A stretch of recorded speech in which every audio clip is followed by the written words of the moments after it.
To fa rikici ya ɓarke mai sauraro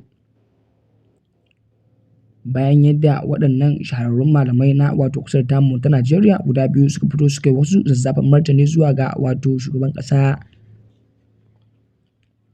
ganin yadda komai yake taɓarɓarewa a wannan ƙasar tamu ta Najeriya. Bayan ɓullowar wannan batu na ainihin zanga-zanga, wasu daga cikin malaman addinin musulunci sun fito sun nuna cewa su fa ba su goyi bayan a yi wannan zanga-zanga ba, yayin da wasu daga cikin mutane suke ainihin zagin waɗannan malamai suna cewa to dama an biya ku kuɗi ya za ku ce za ku goyi bayan wannan zanga-zanga. To ran matasa dai ya ɓaci ganin yadda malaman suka fito suna ta ainihin maganganu iri daban-daban kan wannan batu da za a gudanar na zanga-zanga. Kamar yadda za ku ji ta bakin malaman dai yanzu nan ba da daɗewa ba a cikin wannan shirin namu mai albarka mai suna tushen Hausa.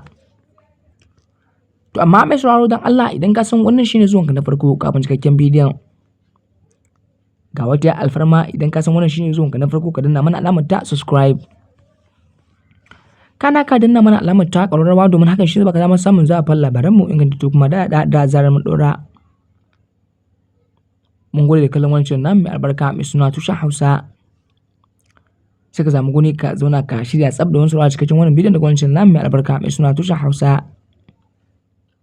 To assalamu alaikum wa rahmatullahi ta'ala wa barakatuhu mai sauraro barkanmu da jimirin sake kasancewa da mu da ku a cikin wannan rana mai albarka.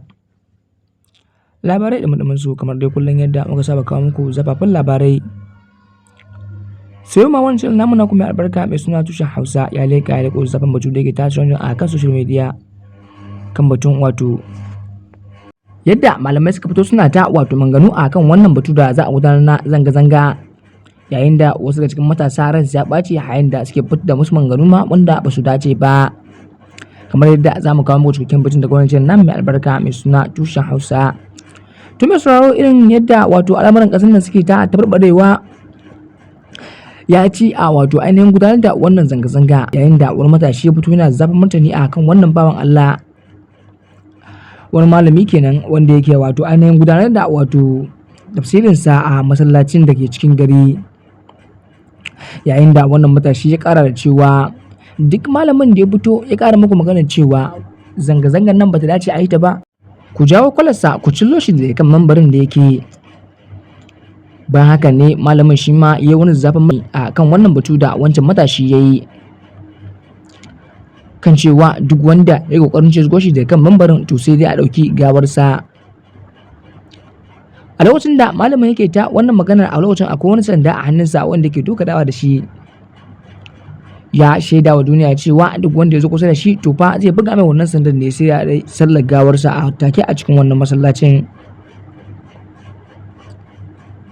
To mai sauraro a duka dai a zan zamu kawo ƙarshen shirin namu na yau. Da Allah kar ku manta da ainihin danna mana subscribing, kana ku danna mana alamar ta ƙararrawa domin samun zafafan labaranmu ingantattu kuma da zarar mun ɗora. Mun gode da kallon wancan namu mai albarka mai suna tushen Hausa.